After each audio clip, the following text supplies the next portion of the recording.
This is episode 611. Last month, passport in hand, I traveled by car and ferry boat to the island of Vancouver in British Columbia.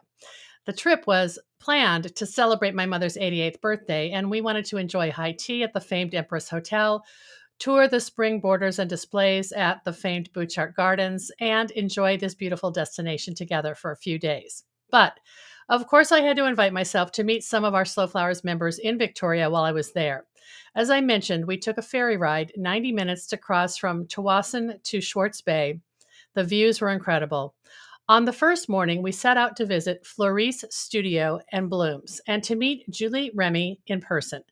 Julie greeted us, settled my mom and her book on a cozy chair for a while, and the two of us embarked on a lovely tour of the small island farm where Julie and her partner live and work with his family. Fleuris Studio's tagline is elegant and eco-friendly flowers. It was fascinating to learn about the journey that led Julie to this special place and to a life focused on growing and sourcing sustainable flowers for her luxurious wedding designs, unique floral subscriptions, and private flower arranging workshops. As she explains on her website, she says, I want to connect others to nature through the beauty of flowers. Her business perfectly draws in her greatest passions: gardening, photography, interior design, antiques, and a love of all colors, textures, and the lines of nature. I loved learning how Julie has traveled the world as a humanitarian photographer, after which she settled on Vancouver Island and built a small floral design studio surrounded by the flowers that she grows and designs with. We'll start with an interview recorded in Julie's studio, and that will be followed by about a 20-minute virtual tour of the gardens and flower production areas at Fleuris, which you'll enjoy. Let's jump right in and get started. I'm going to ask our guest to pronounce her name without my bad French accent.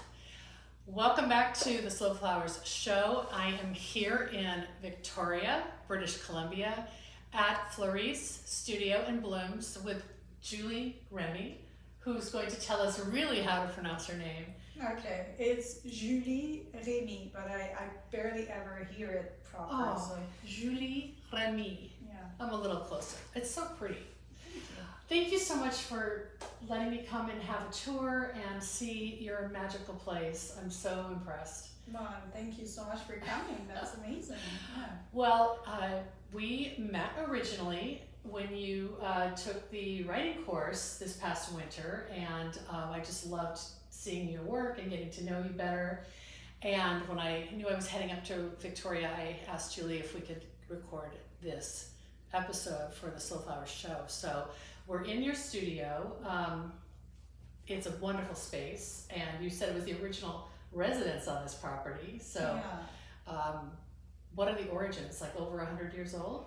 Yeah, it's like maybe 130-ish years. Yeah, it's been a while.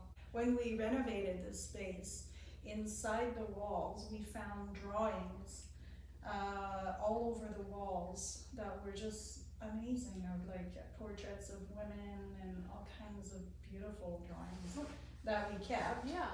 Like on paper or on the wood? It was actually, there were pieces of paper on inside the walls. Okay. Yeah. Like in the studs. Yeah, pretty much, yeah. Okay, well, Fleuris Studio is part of a family compound. So give us a little snapshot of what you've been able to do here in the last 5 years. And we filmed a tour, a walking tour of the growing area. So you'll see all of that either before or after this segment. I haven't figured out the order yet. So, Yeah. how do you describe your business now and what your kind of all your facets are? Yeah, so right now I'm a grower of specialty cut flowers for florists and designers who want to work in a sustainable way and with the season and buying just like local flowers as much as they can. But I also am a designer myself, so I mainly grow the flowers I love to work with. Sure. I mean, those come first, right? Yeah, exactly. And at the same time, when I it's been 5 years, so I'm still kind of changing the landscape a lot, and some flowers I grow more fond of and others less, so I keep changing what I grow every year. Yeah. Well, you're not a row crop, agricultural grower. It's integrated into the landscape, and that's a sort of, it's the garden you live amidst as well, because you live here. Yeah, it is definitely kind of a magical garden in the middle of the summer, because we're in an orchard, and we grow under the trees, and everything is hand created and organic shape. Well, not everything, but we're trying lots as of much these as possible. curvilinear paths and, Yeah. and organic beds that are maybe under a fruit tree. Yeah, I love that. yeah, we're trying to maximize the space, and I would say that the main reason for me to use the space here is that I have access to this land through my in-laws, who are the owners of the farm, and it was like a hobby farm for them, and they were not really doing anything professionally here, but little did they know when you arrived. Yeah, they have no idea, but basically my father-in-law was like, oh yeah, you seem to be enjoying gardening, you just like, please, whatever you want to do, feel free to grow something. And initially I was growing more food crops, and I started creating beds, and they had a few dahlias here that they were just selling few bunches of dahlias at the end of the road at their stand, and I started to make little bouquets for the stand, and then realized that I actually enjoyed making big things, very lush, and that was not making any sense for the stand.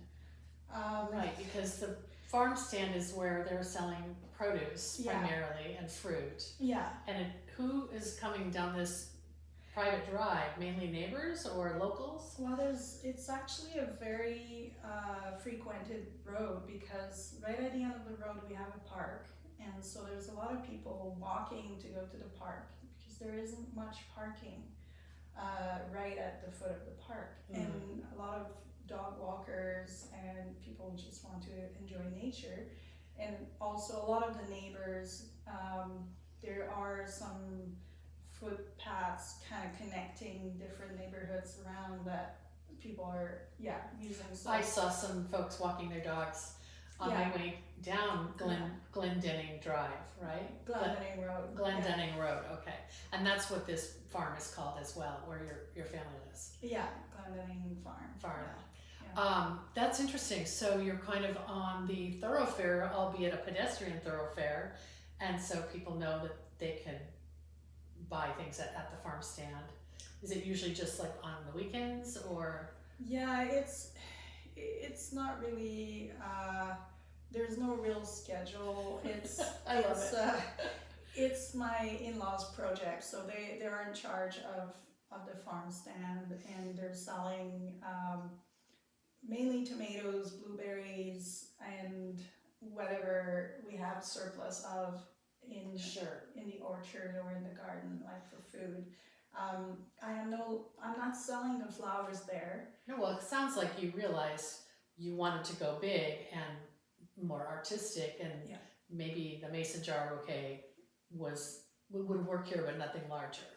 Yeah, and I felt that I wanted to have a quality product, and by having flowers sitting at a stand for a few hours or something, it's not very good for them. So good point. Yeah, so I thought it would be better like made to order, and really for people to appreciate like the beauty of nature and something bigger. And well, you said you've been here for 5 years, so let's back up a little bit. What led you here, and what was your journey professionally before you arrived here? Yeah, that's a That's a long, long We've story. got time. Go for it. A very long story. Okay, so I'm from Quebec. I'm sure you can tell with my accent. I love your accent, by so, the way. Yeah, French Canadian, and I came to the island, to Vancouver Island, in my 20s. I'm 48 now. Okay.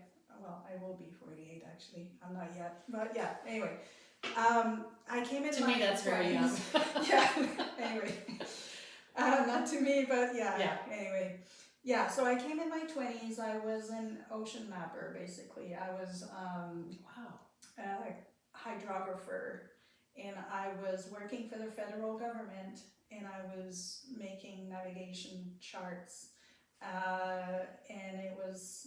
Yeah, it was colors and lines and shapes, and it was already kind of connected in a way to what came next, and it was a language exchange that I did. I was that I organized myself with a colleague from the Sydney office here on the island, and she wanted to learn French and I wanted to learn English, so we swapped jobs for a year. Wow.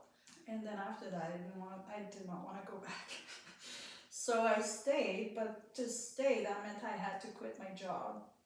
Because she was coming back to her job. She wasn't actually, but she moved on to Newfoundland. So you really went in the opposite directions. Yeah, totally.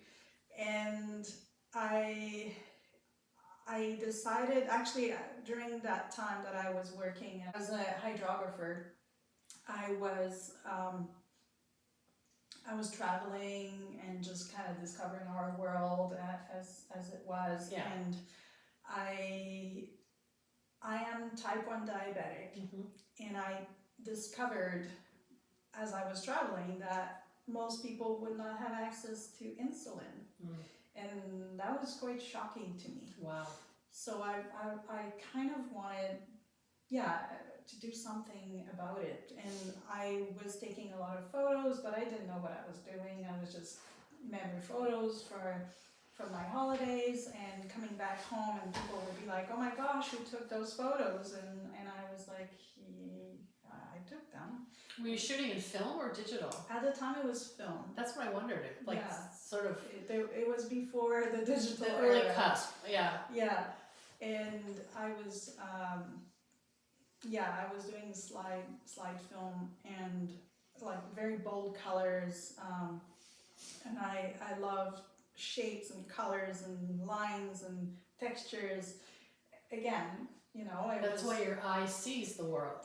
Yeah, that's the ocean or the earth or people. I'm a colorist, really. More than I was. Yeah, all my photos were very colorful. More than black and white. I have taken black and white photos, but that's less me than the colors. And I decided, I was mainly, when I came back, I decided to go back to school in photography. Okay. And so I became a photographer. And where did you go to school? In Victoria. Oh, okay. Yeah. At university? At the time, there was a school that was a private school. Oh, wow. A private photography school. Oh my goodness, what a great opportunity. Yeah, so I did that after I quit my job. And I just plunged in and did it. And I was mainly attracted to colorful flowers, and I was taking a lot of photos of nature and flowers, and I was going into anything flower was interesting to me. And then eventually I decided I thought I need my work to mean something. And it's beautiful, it's pretty flowers, but I want something that will help the world. And so I decided, as I noticed in my trips, that I was very lucky to have access to insulin and be alive. When you were traveling, were you going to other countries or other continents? Countries. And would you travel with insulin? Is Yes. that sort of your insurance policy? I had, yeah, oh yeah, there's no way I could find insulin in some places. Wow. Maybe now it's everywhere, Right. you know, but this was like at the 15, time- 20 years ago. Yeah, that was quite a Wow. while ago. Yeah, and so that was quite shocking, and I thought, okay, I want to do stories that will help people have access to healthcare. I love it. And that was kind of my motivation to work for Doctors Without Borders, because I wanted to be part of something bigger than just me doing a story on my own. I wanted it to contribute in a wide, like in a beautiful way. Right. Yeah. So you joined Doctors Without Borders, which has a wonderful name in French. Médecins Sans Frontières. Yes, Yeah. I've seen the dual logo. Yeah. So Yeah. and did you join as a staff photographer, or was it volunteer work, or how did that all come together? I started by reaching out to them and just with a letter saying, how can I contribute? Like, I'm willing to wash the floors and whatever I can do, but I'd love to, you know, to contribute and take photos. And yeah, the first thing they told me was,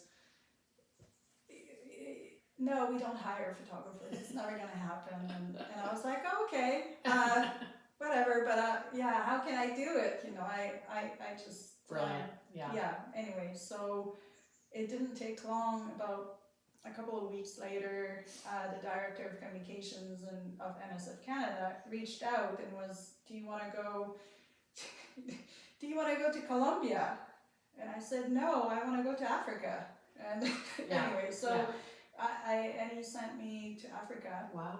I was supposed to be for 2 weeks in Zambia the first time, and I was supposed to be there for 2 weeks. And then in the country, there's different MSF sections, and one talked to the other, and then I stayed for 2 months in the end instead of 2 weeks. And I would have stayed longer, but I had to come back. I had some exams and things in school I had to care for. So I came back, and then yeah, I was just volunteering. And But what an amazing opportunity that you created. You manifested it for yourself. yeah, and they Brilliant. And they called me back the following year, and then I think for 2 years I volunteered, and then they hired me. Yeah. Were you basically becoming a documentary visual journalist, like documentary style storyteller, because you were capturing these stories that needed to be told?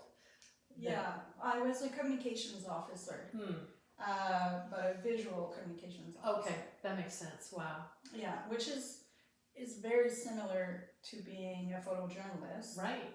But I'm not working on my own Right. will. I'm trying to pass on key messages that are of the organization. Yeah, you're So. a cause mission focused in your work. Like you had a purpose you were trying to communicate. Yeah. And then they would use that for probably fundraising and education and outreach and advocacy. Yeah. All Wow. that. Yeah. Yeah. And I loved what I was doing. Oh my I gosh. really loved it. I bet. And I started more as I was their translation coordinator. I was doing translation work on the side, and anyway, so I landed in their office in Toronto and started working there as their translation coordinator. Wow. Eventually, and with having a few months dedicated to photography, traveling in the projects. And then I moved to Belgium as their photo editor and photographer. Wow. On staff. Wow. And from that base in Belgium, were you still traveling quite a bit? I was, yeah. I was coordinating the visits of all kinds of photojournalists that were the right fit for certain topics, for them to kind of keep working on their own project that was related to whatever topic they were working on. Wow. Or sending the one person that really felt like the right fit for a certain context. And yeah. How long were you in Belgium? 7 years. Oh my goodness. Yeah. Wow. Yeah, 7 years. And I worked 11 years for Doctors Without Borders. Wow. Yeah. What a chapter. I don't even want to say, you know, what a history, because I know it's still with you. Your love Yeah. of color, your love of telling stories, your concern about, you know, people's access to healthcare. It's still part of your value system, Yeah. but your lifestyle has changed now. Yeah. Flowers pulled you into Yeah, this it's place. very different. So what happened, I took a sabbatical because I was like, do I just need a break, or do I need to change my life entirely? Like, I wasn't too sure, but I wanted to feel it in my guts and really make a decision, because it was like a breakup, really. Yeah. You know, Yeah. I love my work. I really did. But yeah, being type 1 diabetic, I became celiac, I had all kinds of allergies, and traveling to these places was, somebody told me I won the gold medal. You know, it's tough. I had to plan every single detail of my life to be able to eat and to function. Wow. While I was doing the work. Oh, and that's got to take a toll. It became a little heavy at some point, and it was a question also. I was like, do I want to live my life in a suitcase for the rest of my life, or do I want to settle somewhere? And I felt that I was showing a lot of the misery of the world in many ways, to help these people. And it was great, and the stories they were telling me were so interesting, and it was very helping me become a better human. Yes. As I was trying to help them. Just sounds like a profound experience. Yeah. Life-changing. Yeah. In so many ways. It's still with you. Yeah, and I met amazing people along the journey, for sure. And I was also shocked as I did these travels to see how affected, like a lot of the places in Africa, or when I went to the Philippines after the typhoon, or Haiti after the earthquake, like seeing the destruction of nature almost everywhere, and realizing how important nature, like, we need to care for nature. The environmental issues were as profound, right? Super profound, and having such an impact on everybody's health and well-being. And wow. Yeah, exactly. So the sabbatical was in what year that you decided to take a pause? 2015. Oh my goodness. Okay. Yeah. And did you do that here in Victoria? No, that's when I decided to move back here. Okay. Yeah. Okay. Yeah, and I moved back in 2016. And was it just this sort of digging deep into your own memories and spirit of saying, where do I feel at peace or in balance, or what is calling me?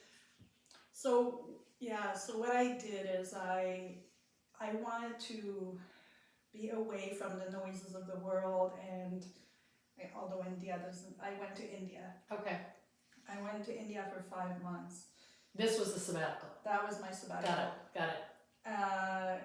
And I went and did some yoga, and I wasn't too sure. I just wanted to do a practice for myself. Sure.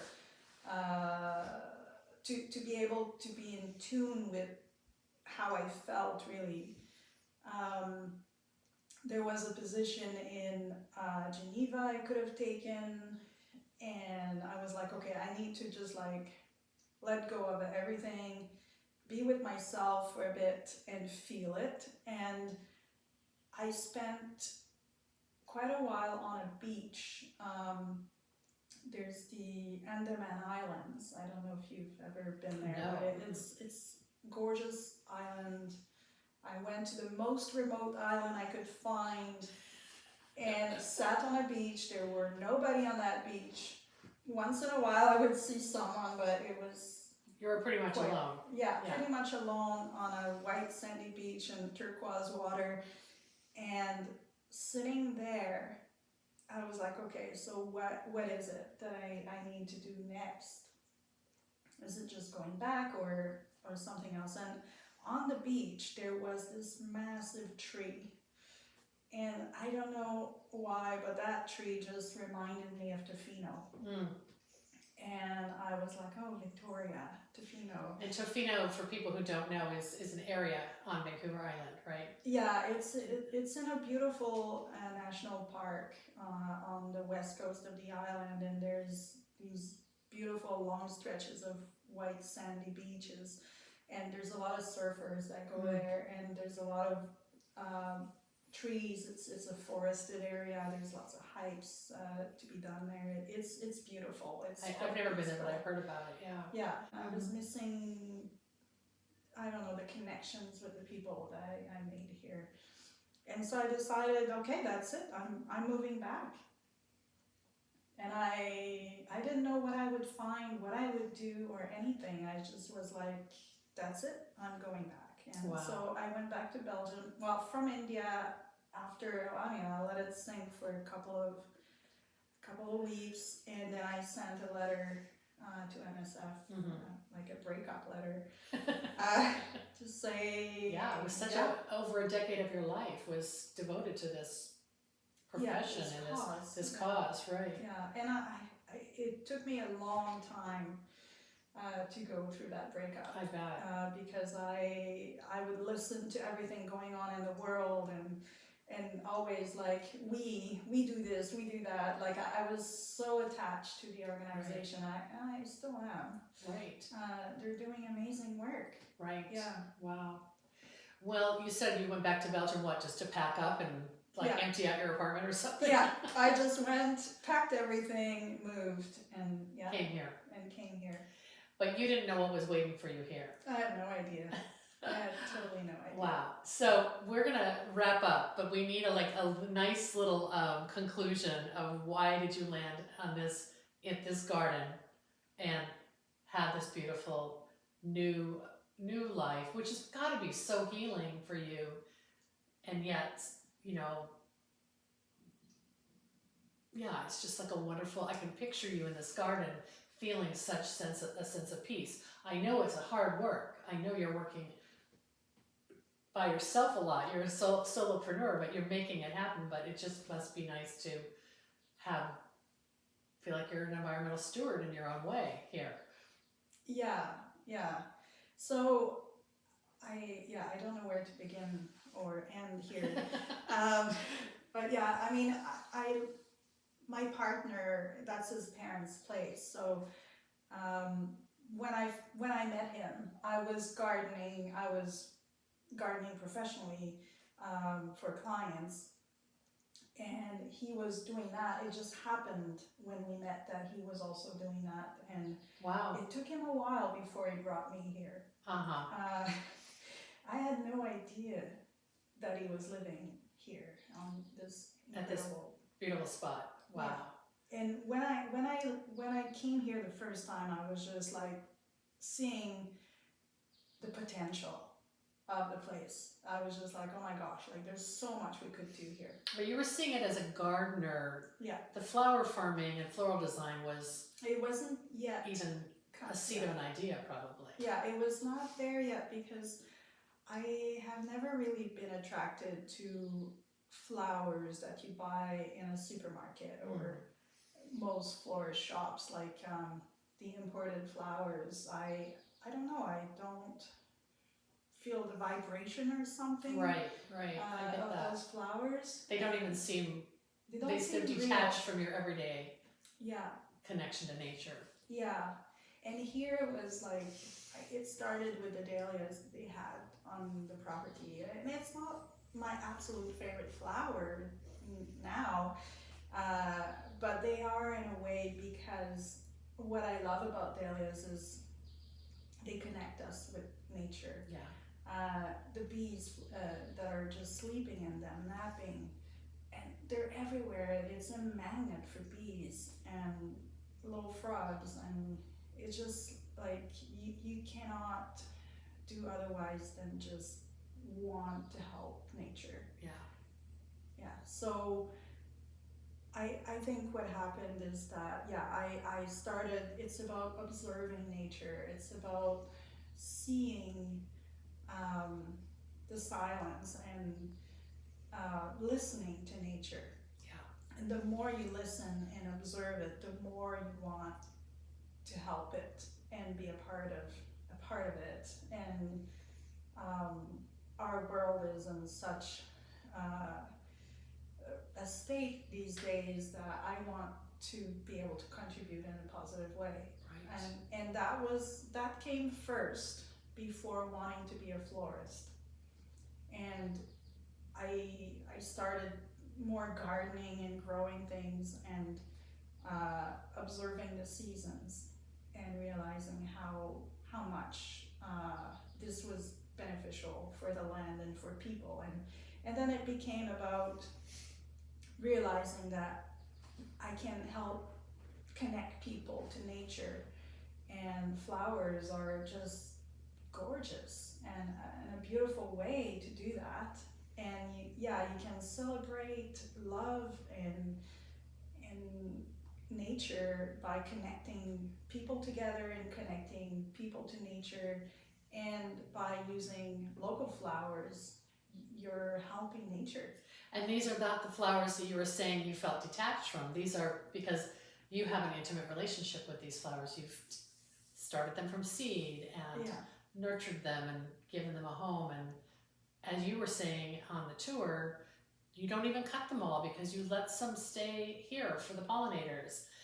Just like a full cycle back to what motivated you to become a photographer and to work for Doctors Without Borders, which was your own mission to make the world a better place. It's just in a different environment now. Yeah, totally. Yeah. And I have to say, you are an artist, and the way you captured the world through the lens, now you're capturing it as a grower and a designer. And that, when you said you loved color, I'm like, okay, it's all connected. Yeah. I love it. Yeah, it's shapes, colors, lines, and textures. Like that. That's how I see the world. And you compose it in your mind's eye, and then you capture it. Yeah. Either through the lens or in a vase. Yeah. Or a bouquet. Yeah. And the reason I started doing the designs is that I got inspired by some designers that really do amazing, gorgeous work. And until I saw that, I didn't even realize it was possible. But then once I started, it just keeps going, and I don't know where this will end. Yeah. And again, some of the designers you admire, and I think I know who some of them are, many of them started just finding farmers to buy from, and they did have a connection to the season, but there is this sort of hard to articulate extra nuance when you are growing the flowers that you then design. That's an extra layer. Yeah. Which I think is what's prompting so many prominent florists to, like an Ariella Chazar, who was like she started a flower farm. Holly Chappell started a flower farm. Like, some of these people realized what they wanted to get their hands on as artists. And you naturally had it built in here. And I love that you kind of went the other way. Yeah. Yeah. I think if you want to do something of that quality, that elegance, with curves and shapes that are not your typical straight lines, you need to grow them or buy them locally from other growers that understand that. Right. Yeah. Well, will you share some photos of some of your designs we can put in the show notes so people can see how it goes from the garden to a bouquet? Absolutely. Yeah. I love it. Yeah. And I'm certain that you're doing all your own photography, and that must be so fun for you. Actually, I do a lot of photography myself, but I also love to work in collaboration with great photographers. It's still something I love doing, and I love working with artists and in general. Yeah. And I've got big projects that I want to do with certain artists. That will be our next podcast episode. Yeah, that are coming up, but yeah, it's still forming. When you're ready to share, please do. Okay. Okay. Yeah. Thank you so much. This was so special. I really appreciate you hearing more and being able to share it with the larger community of people who are going to be inspired by your story. Wow. If I can inspire just one person to grow a few flowers and connect to nature, that's You've done your job. It's about. Yeah. Thanks so much.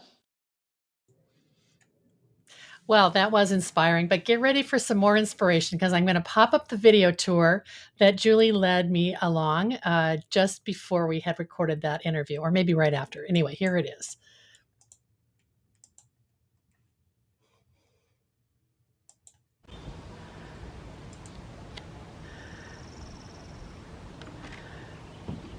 Hi, Julie. Hi, Deborah. Fleuris Studio and Blooms. Here we are. You're going to give us a little tour, right? Sure. Okay, yeah. Great. I'll just follow you around and pepper you with questions. Okay. You tell me what you want to ask me. Well, we're seeing all of your spring perennials, and I saw some Solomon seal. Yeah, we're still setting up the garden at this point. Oh, these are so pretty. Yeah, there's a ton of those. You were saying when you moved here, this was just a chicken run, so you've done all the development. Yeah, so basically where the studio is, the cooler was the house for the chicken. Oh, okay. That little structure to the left there. Actually, no, that did not exist. It's kind of the lean-to section. Yeah, in there. Oh, it's so picturesque. And then we had a fence here to keep the chicken from escaping, but everything was like a bunch of trees and grass, tall grasses, and a lot of chicken running. Wow. And you've shaped it into, you've kept the ancient fruit trees. Yeah. Are they fruit trees or are they flowering trees? They are fruit trees, so it's an orchard. You have plums, lots of plums, apples, pears, and fig trees. And yeah, there was no paths, nothing. It was just a big mess. Well, it is. Yeah, and it's May 1st, and you've got lots of flowering bulbs and young spring perennials. I see the dicentra and the hellebore.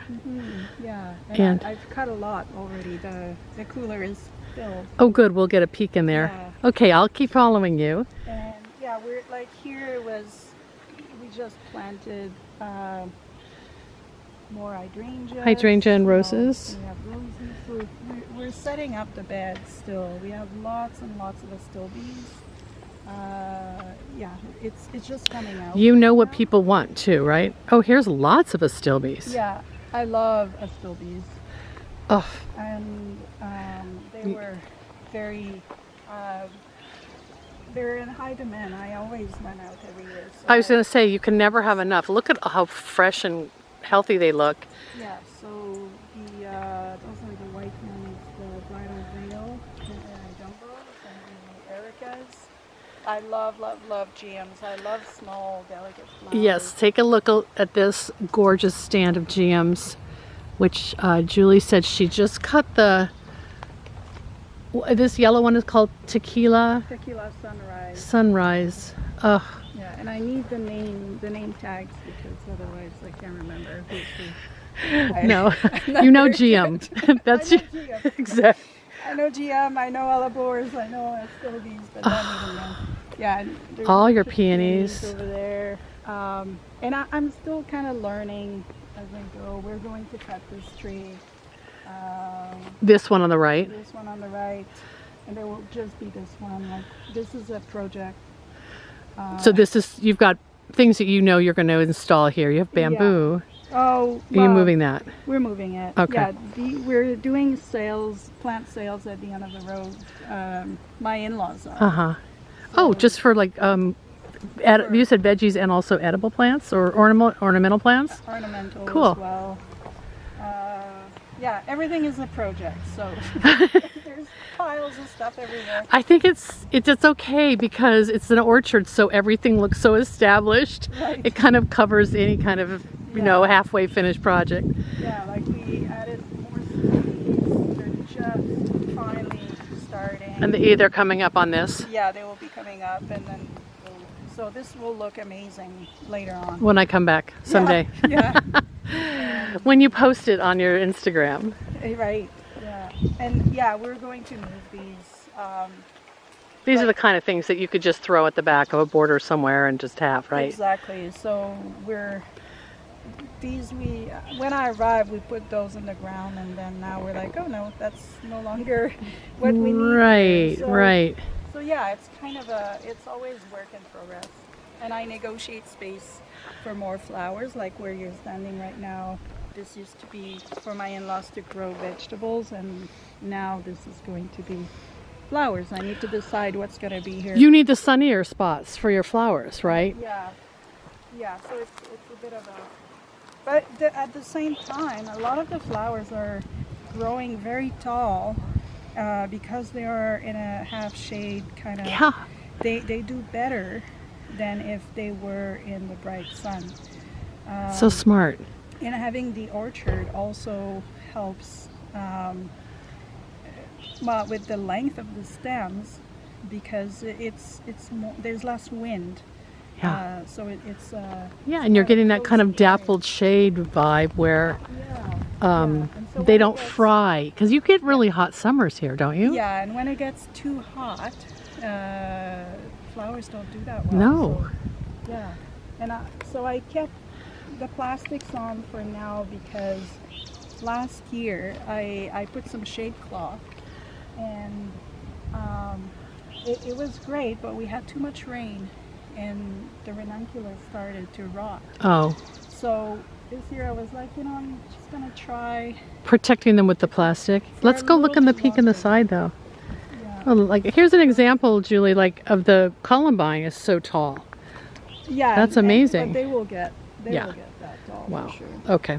Yeah. So the plastic, it's not the shade, you realize it's not the shade that you need as much as the protection from I rain. kind of need both. Oh, So I kind of tend to use the plastic for the shade because for it now. kind of diffuses light too. Yeah, and I keep a lot of the old flowers when I know, like, I'm not going to use these that much for the bees. Ah, It's really like, let's keep the bees fed. yeah, Absolutely. the bees are priority. I mean, all the pollinators, So smart. so that we can get food.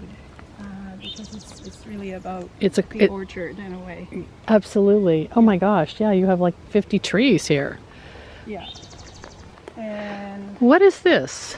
that's aura. I thought so. Yeah. It just sells Do you use it seeds. as a foliage? Well, it turns into these nice seeds. The spires. Yeah, and I they're use and they're that. yellow when they get tall. No, those are pretty. They're red or purple. Okay. But I also use them in salads. In So, flower arranging. just to eat as Oh. salad. Oh, I see. Oh my gosh, they're beautiful. It's like an arrow-shaped Yeah, leaf. yeah. And I was about to just rip them all out, but then I was like, you know what? I can just eat them. It's better. And here's your ranunculus. Yeah. So Oh, that's- so you've been harvesting ranunculus already, oh, right? Yeah. And there's a lot more. That's just like. Oh, gorgeous. Did you build these beds? Did you do the research to see how high you So- wanted them? Yeah, so initially this was getting flooded every winter. And so we created those raised beds to be able to have ranunculus and anemones because, oops. I just stepped on something, but I think it's okay. Yeah. It's a basher button? No, it's a sweet pea. Oh, sorry, and sweet here pea. is, Very- a blue. Very pretty slender foliage. Okay, well, that was bad. Well, Oh, it's so this pretty. one is tiger.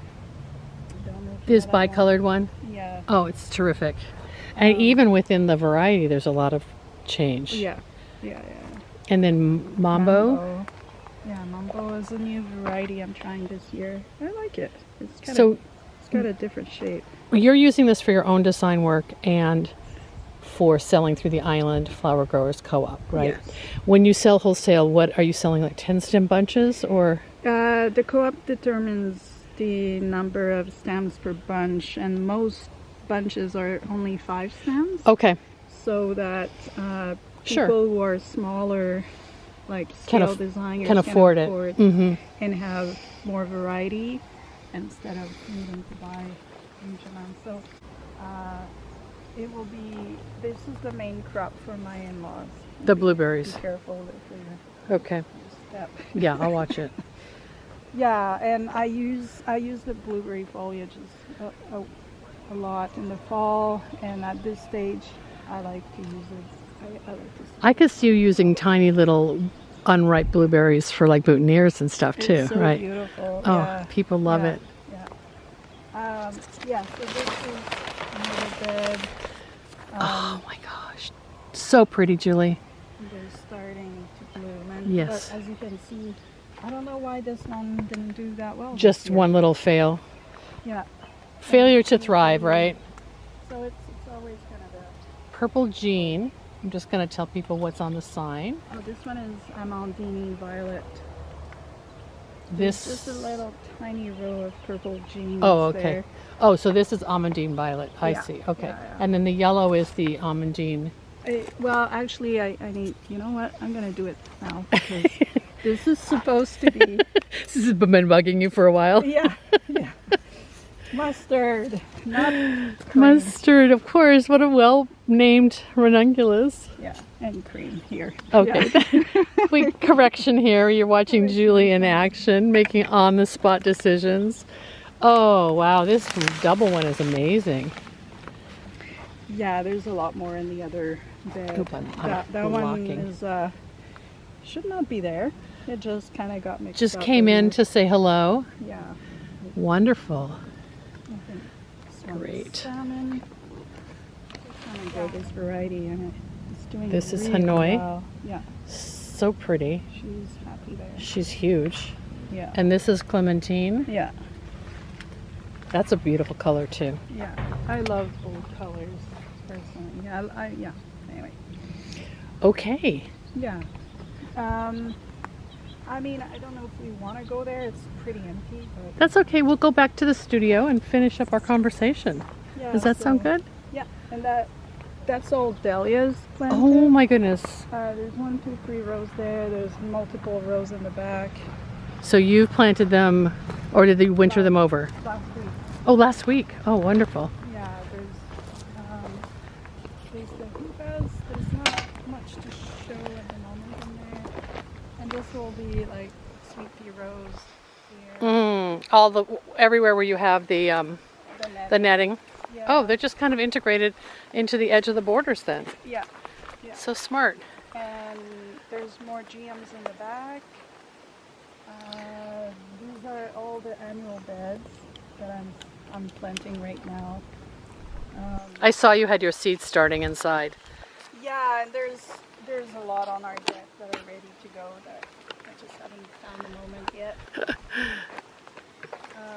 There's a bunch of alliums and forgot the name of these guys. There's a name tag. But Oh. they're just establishing. Oh, Sanguisorba. Yeah, it's really just establishing. Burnett? because, It's called Burnett too, isn't it? I don't know. Oh, somehow I was taught that, but I know it's the common name. So Yeah, I don't know. Sanguisorba is probably the right name. There's Martagon lilies. Oh my goodness. Delphiniums that I've just planted this spring. Love it. There's That- echinaceas. Is that the more GM down there? Yeah, that totally tangerine is one of my absolute. Oh, and that's a favorite. tall. That you can cut that now, right? And it gets. It's insanely tall. So tell me about this wonderful greenhouse. Did you build it or did you inherit it?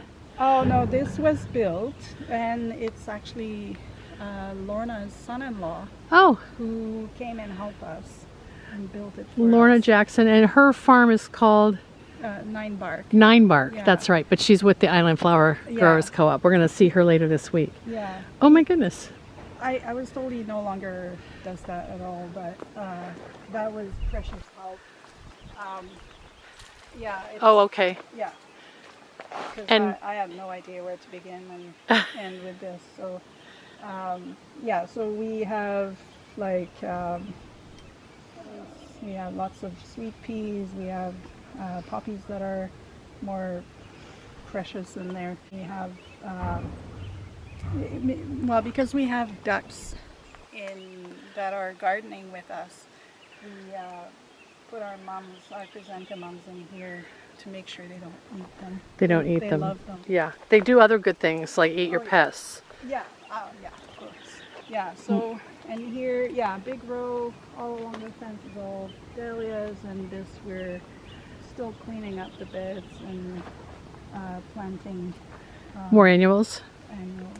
Yeah. And then every year we kind of increase the sizes of certain beds because there were no beds at all. I love how organic it feels. And yet you have drip irrigation everywhere. Yeah, yeah. Well, we're trying to. Did you have it teach yourself everywhere. how to do that? No, that's my partner who does that for me. Thank goodness. Okay. I have no idea how. Good it thing you have works. somebody who has a skill set. Yeah, yeah. And he's a landscaper, so it's very helpful for him to learn how to do. Like he practices here. Yes. and everything. This is the lab for both of you then. Yeah, and he created like he dug by hand a whole drainage, like the whole entire property, so that we no longer are underwater. Have that all flooding winter. issue. Wow. So now we can actually plant a lot earlier. Everything's usable. Yeah, That's fabulous. yeah, and there's lots of projects. Like I want to put some beautiful flagstones here with a table. I saw the pile of flagstones, so maybe that'll be your... Yeah, that's one of the projects coming up. Yeah, I don't know when we'll find the time, but we will. Yeah. And then, yeah, here. And this is fenced for... What are your... Is it deer Well, initially. or the dogs? It's more for the dogs and being able to have like different contained areas. We no longer need certain doors, and it's for the ducks Yeah. as well. We keep them in one area and then we move them into the other one, but keep an eye on them. Right. So they do their job, Yeah, only their job. which is eating slugs and snails, right? Yeah, yeah. And earthworms like spaghetti, they like that, but it's not our favorite thing for them to do, but yeah. Yeah, I mean, here it was all raspberries, and the whole fence line was blackberries. And we redid the fence. And now it's all eucalyptus. Well, there's eucalyptus at the beginning, and then we're trying to use it like to create an edge with the neighbor Oh. that is useful as Yeah. well. Kind of a hedgerow. Yeah. Yeah, I love it. Yeah. That's so great. And yeah, more dahlia beds, lots of stalks, a few more ranunculus, and we have pansies all along. And they're not really tall at this point because but they will get amazing in July. Oh, they will. July, August. Do you harvest them now? No, I don't. You just I let them grow? I deadhead them and then, or I mean, I can harvest them just like for the bloom itself. For like or a cake for decoration or something. Yeah, for If you edible. deadhead them, though, the plants will produce more flowers and the stems will get longer. Yes. Wow. Yeah. Oh my gosh, these are sweet ones too. Really unusual. Yeah. There's. I That's a mean, viola, it's- tiger eye mix. There's a lot of weeds mixed in them right now. Oh, they look great to me. Okay. Yeah. I know you have one more big stand of ranunculus. These are for dahlias in here? Yeah, those are all planted. Totally tangerines there. And the cognac and the cassis. I mean, there's Oh, here a we go. lot of different varieties. You've I got have things like- labeled. Totally tangerine. Belgai Anne is one of my favorites. Oh, I love that one. Creme de Lagrange. cognac. Yeah. Pretty. And I'm noticing that there's like a lot in each row because you want to get the quantities. Yeah, I want all the dahlias are like a foot apart, and I want the quantity, and I want them to help each other, support each other, and grow tall. And I also only harvest the best blooms, so there might be a lot, but I don't harvest all of it, and I leave a lot for the bees. So That's yeah. wonderful. Yeah. Okay. I think I was going two directions with that. One is for your own events and weddings, you want to have quantities, but if you were to sell them, you know that florists need, Yeah. if they have a all favorite kinds. color, they want lots Yeah. of them. Yeah. Yeah, I definitely have all kinds of colors and shapes, and yeah, there's singles, there's, I forgot all the The different balls and the, types. Oh yeah, lots of balls, dinner lots plates. of pom-poms, and yeah, dinner plates, yeah. We have started a few beds of roses. This is more for me, and if I have extras, I'm happy to share with the florists. But I don't have a lot. I don't want to use, if I'm able to, I'm trying to avoid flowers that I have been grown with lots of chemicals. Yeah. Or you're trying not to buy I'm trying too not to much buy unless from- you, I buy from the island growers as much as possible, but I'm really working in a sustainable way as much as I can. yeah, I can tell. Yeah. It looks great. They look really healthy. Yeah. So I'm almost done with all the tulips. They're almost all out of ground. There's a few left. These I just left. Yeah, I'm not going because I also want it to look pretty in Yeah. the garden. Will they naturalize or will you have to replace them? These ones will naturalize, and when I pick them for the florists, I remove the bulbs. Got so- it. so, Smart. Yeah, Then you know yeah, it's done. yeah. Very pretty. All right, let's look at this last little stand and then we'll sit down together. Because I have so many questions for you. Right. Yeah, and Aromaris is my first year growing them. I think they will do really well. I've Oh. never grown them, so I don't know. Oh, they're so pretty. Yeah, and we have casualties once in a while. I'm kind of hoping it will come back. Oh dear. It was, I tried. I think it's zone 11, and we're in Is it Zone 8B. pittosporum? Pittosporum? Yeah. Sporone. Yeah. Yeah. So We can't grow it in Seattle really either. yeah. So, Here we go. Here's that groovy yeah. show off. Yeah, I love Minerva, Minerva's sweet. Yeah. and I love this one too, Cafe au lait. Ooh, that's called Cafe au lait? Yeah, it's very different than the Dahlia Cafe au lait. It sure is. Yeah, But it's, I can see it. Its name. yeah, And then you've got butterflies over there. yeah. That's my absolute favorite. Butterfly ranunculus. And for design work too, right? it's spectacular.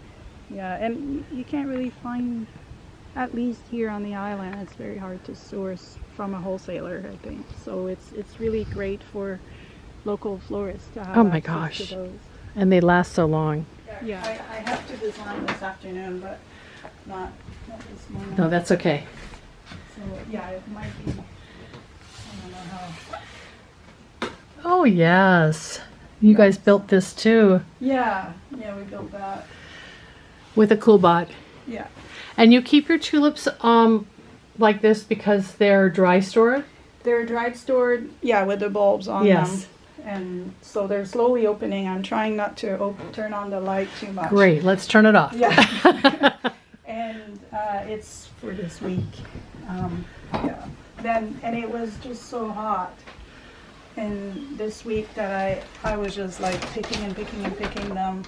Just to kind Make of sure. avoid that getting blown open, Yeah. right? Yeah. Yeah, exactly. Okay, thanks, Julie. This has I'm been gonna grow great. this variety, and it's doing This is really Hanoi. well. Yeah, So pretty. she's happy there. She's huge. Yeah. And this is Clementine. Yeah.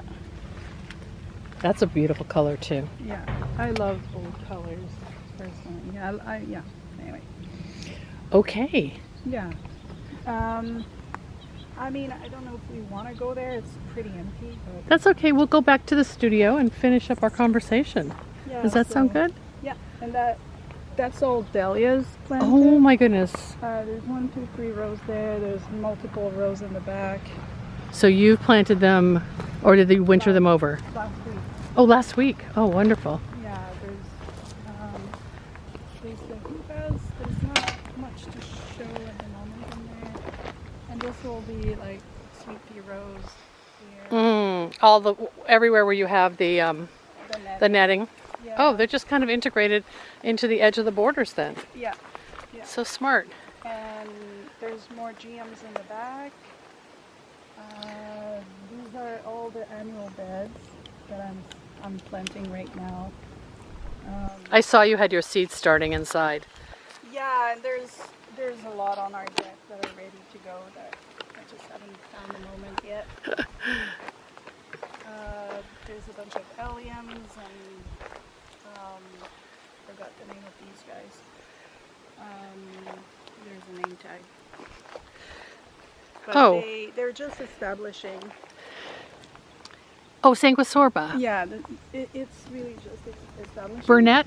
It's called Burnett too, isn't it? I don't know. Oh, somehow I was taught that, but I know it's the common name. So Yeah, I don't know. Sanguisorba is probably the right name. There's Martagon lilies. Oh my goodness. Delphiniums that I've just planted this spring. Love it. There's That- echinaceas. Is that the more GM down there? Yeah, that totally tangerine is one of my absolute. Oh, and that's a favorite. tall. That you can cut that now, right? And it gets. It's insanely tall. So tell me about this wonderful greenhouse. Did you build it or did you inherit it? Oh no, this was built, and it's actually Lorna's son-in-law Oh, who came and helped us and built it for Lorna us. Jackson, and her farm is called 9 Bark. Nine Bark. Yeah. That's right. But she's with the Island Flower Growers Yeah. Co-op. We're going to see her later this week. Yeah. Oh my goodness. I was told he no longer does that at all, but that was precious help. Yeah. Oh, okay. Yeah.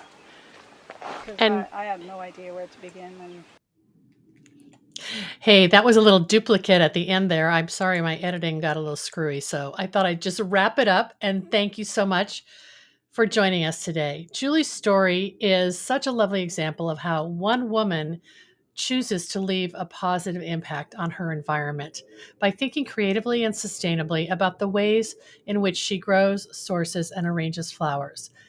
This includes regenerative growing methods, focusing on seasonality, using recyclable packaging, and never using non-biodegradable floral foam in her designs. As she briefly mentioned, Julie sells her flowers through the Island Flower Growers Collective. And they're Slow Flowers members, and this producer-owned cooperative of cut flower growers comes from Vancouver Island and the Gulf Islands in British Columbia.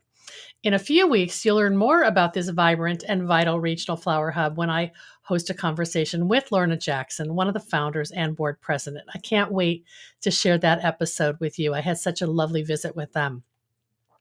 I want to take a moment to thank our supporters who bring this show to you.